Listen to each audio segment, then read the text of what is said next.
We start with where performative politics meets reality on the ground, and the disconnect between what Donald Trump is saying about his ceasefire deal in Gaza and what it has really meant for Palestinians there so far.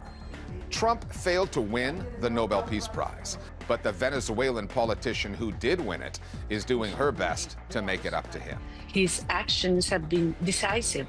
And move over, boys. Make some room for some right-wing women, American influencers, the pro-MAGA womanosphere.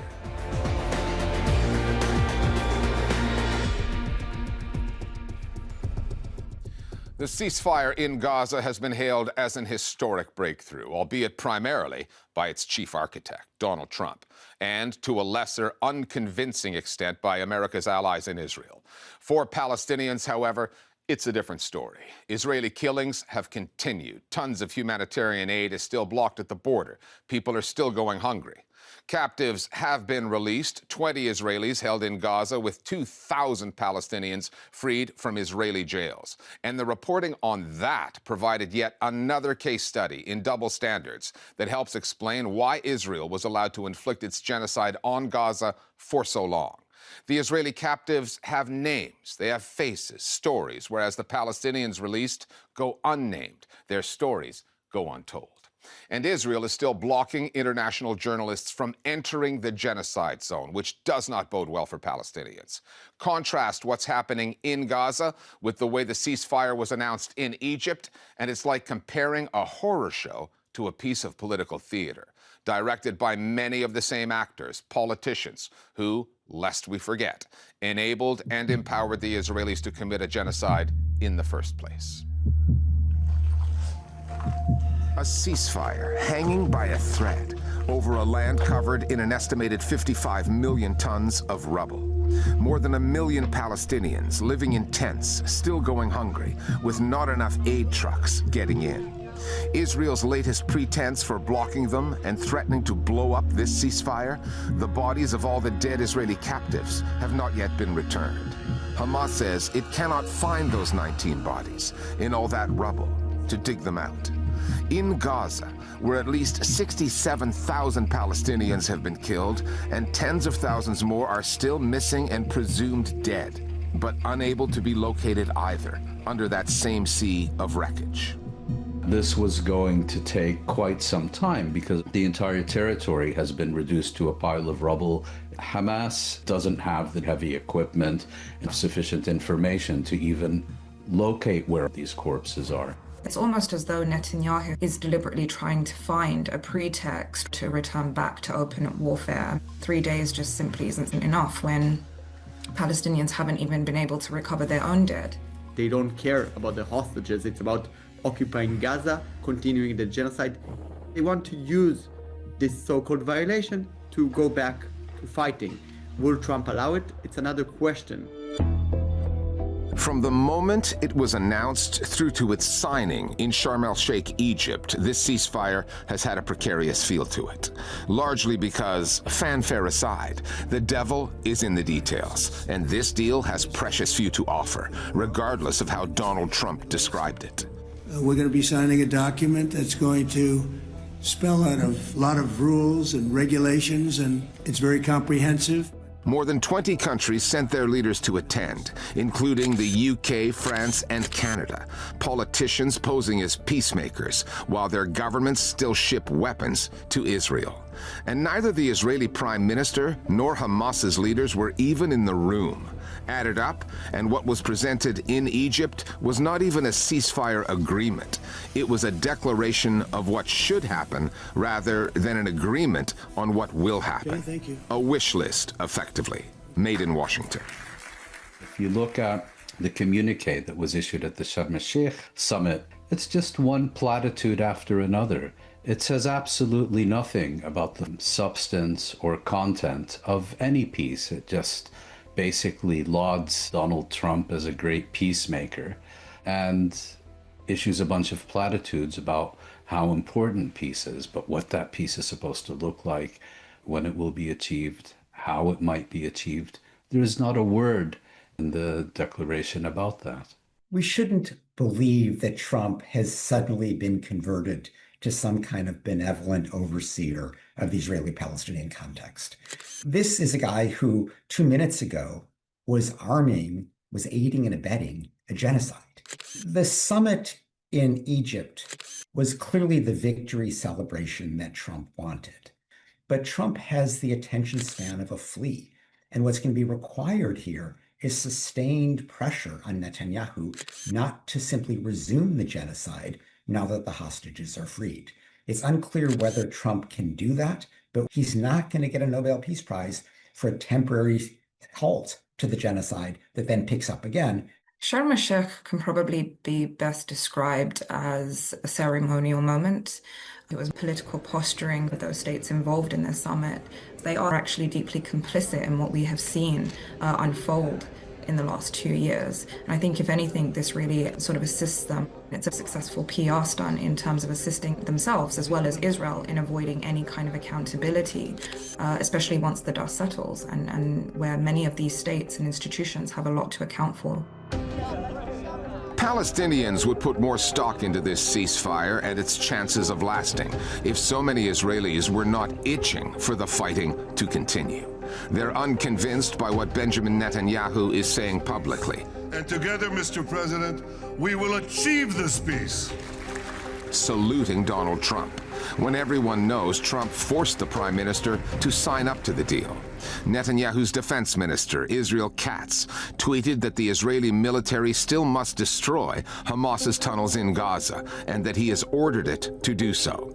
The far-right finance minister, Bezalel Smotrich, warned against, quote, short-sighted celebrations and the Knesset voting in favor of the ceasefire.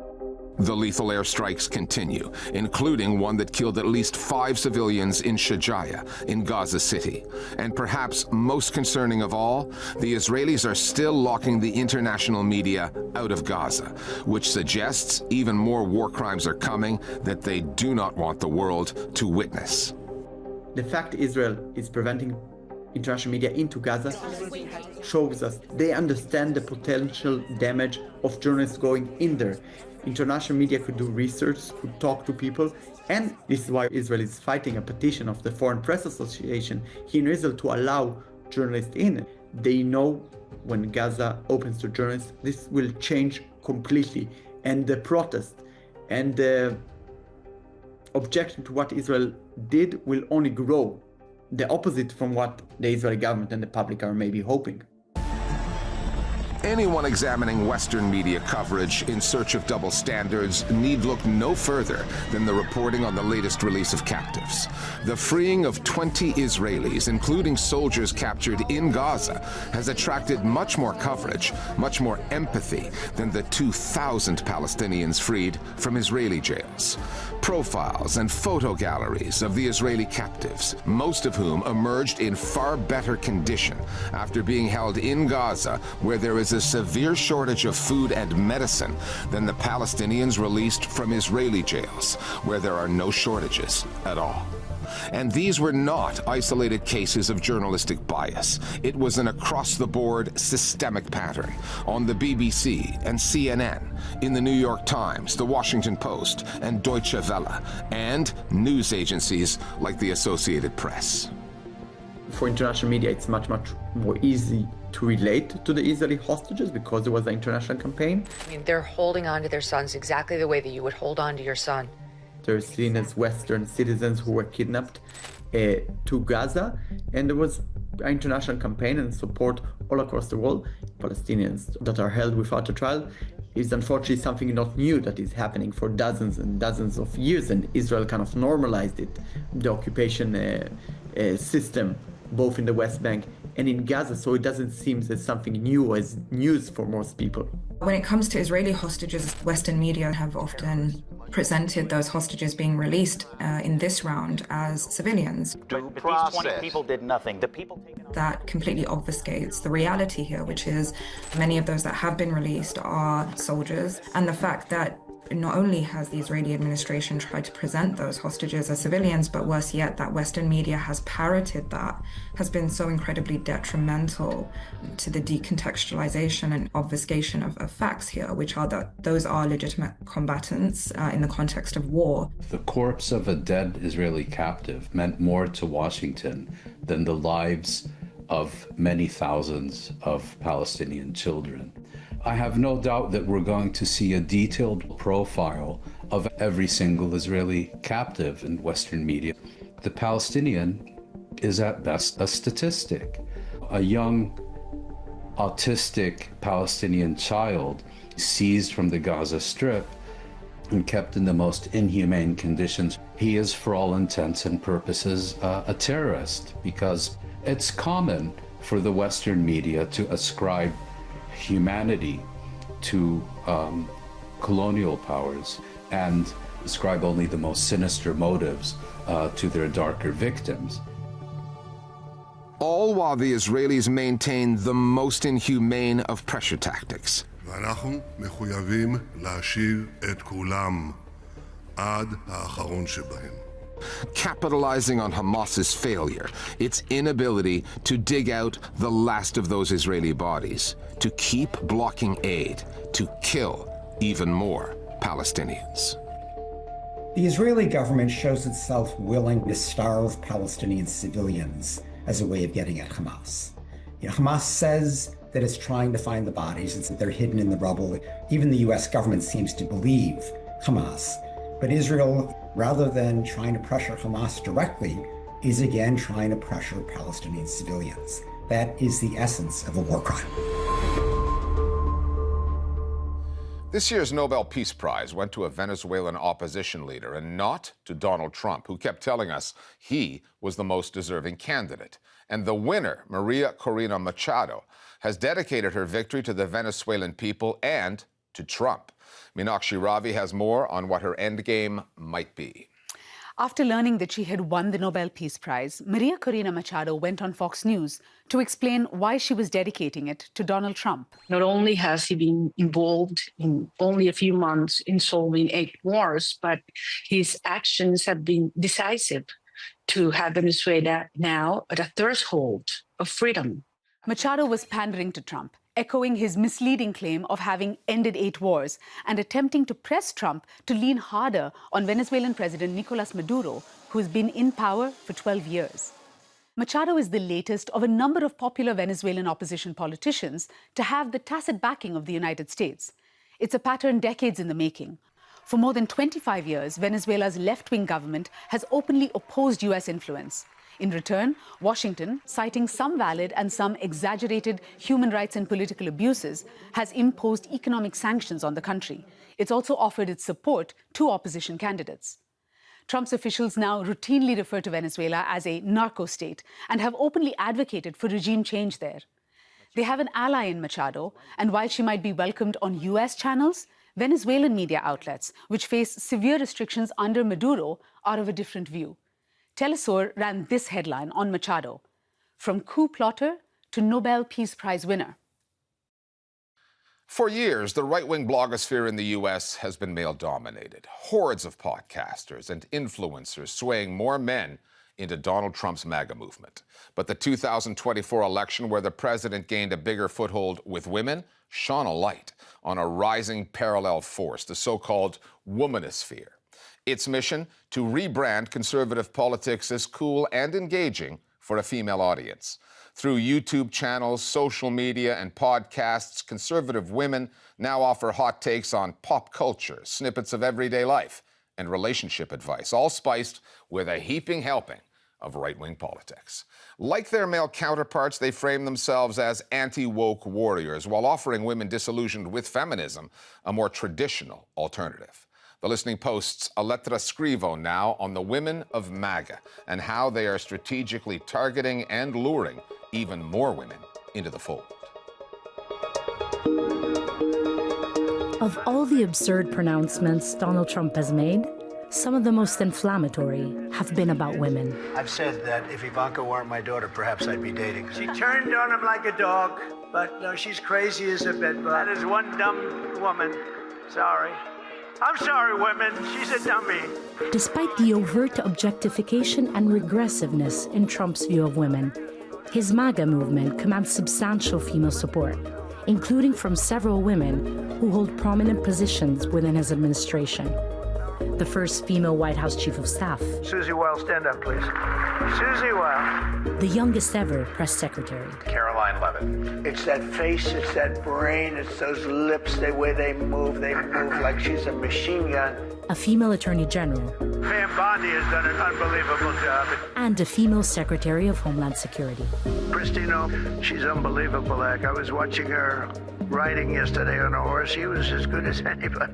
If you want your movement to be successful, to be popular, to be cool, you need charismatic, smart, funny, attractive women on board. It's often assumed, because women aren't hugely visible in the far right, that they aren't present at all. But that's actually never been the case. Women have a really important role in any far right movement which wants to soften its image, which wants to look more palatable, less extreme. I don't think there was an intention of let's, soften the image of the administration. I think it was simply merit-based. American women feel empowered knowing that someone like Pam Bondi is the Attorney General, that someone like Tulsi Gabbard is Director of National Intelligence. These are critically important roles for this country, and these women are performing so incredibly well because they're smart, they're capable, they care, they're loyal. They put family and faith first, and they're America first. We're seeing women being placed symbolically in their roles as wives and mothers to promote the Trump administration's agenda around supporting nuclear families and creating, quote, pro-life policies. I love my job as press secretary, but nothing compares to being a mom. But on this other hand, we're seeing an explosion of the right-wing ecosystem of female influencers. Alternative right-wing media was once a male-dominated field. Increasingly, however, a cohort of women have carved out a space for themselves, the so-called womanosphere. Blending Trumpian politics, conspiracy rhetoric, pop culture takes, and a provocative presentation style, they've climbed the YouTube and Spotify charts. There are those, like Candace Owens, who lead on conspiracy theories. I would stake my entire professional career on the fact that Brigitte Macron, the current First Lady of France, was born a man. Others, like Megyn Kelly, dissect MAGA's core political issues. Epstein had a very, very wide web of connections. Then there are those who fill the Make America Healthy Again, or MAHA space, a movement critical of mainstream medical practices. At the forefront of that is Alex Clark, a self-defined cute-servative. What if the Bible isn't just a spiritual guide, but a health manual we've been ignoring? However, no one has quite caught Gen Z female audience's attention like Brett Cooper. After making a name for herself at the conservative media network, The Daily Wire, she struck it out on her own. In January, at just 23 years old, she launched a YouTube show, leading her takes on the news with lifestyle content, political insights, and celebrity gossip. Taylor Swift and Travis Kelce just broke the internet with their engagement announcement. Cooper's show was a runaway hit. The first episode received 3.4 million views, and it now has more than 1.5 million subscribers. Brett Cooper. She is a figure who is very adept at connecting with her audiences by coming across as authentic, accessible, and responsive to her followers. She likes to talk about issues ranging from the use of hormonal birth control, trans issues, and what she attacks as unfiltered wokeness at universities. Lesbian dance theorist, or whatever the insane degree is that we want to laugh at today. But then she will also talk about the latest scandals happening within the Trump administration and gossip that's happening in Hollywood, entertainment, and media industries. We must talk about part 2 and now part 3, 4, 5, 6, and 7 of the Blake Lively, Justin Baldoni scandal. Brett Cooper really was able to capture Gen Z and meet Gen Z where they're at. She focuses more on cultural commentary, and then she combines that with everyday relatability. She's obviously conservative, but she's very strong She's very independent, she's very educated, she's a powerhouse. So while she has conservative principles and she affirms marriage and faith and motherhood, she also is someone who believes in empowerment for women. And that is precisely where the paradox lies. Many of these women, both online and those within the Trump cabinet, have boosted their careers by telling other women to prioritize motherhood over their careers. You can always have a career. It is not going anywhere. But children, family, your husband, marriages, that is not a renewable resource. Even if not explicitly discouraging them from joining the workforce, the message from right-wing women has leaned heavily on emphasizing the importance of traditional gender roles. This feeds into a wider disillusionment with, quote, girl boss feminism, the promise that women could balance career success, personal fulfillment, and family often resulted in burnout, at home, at work, and even in dating.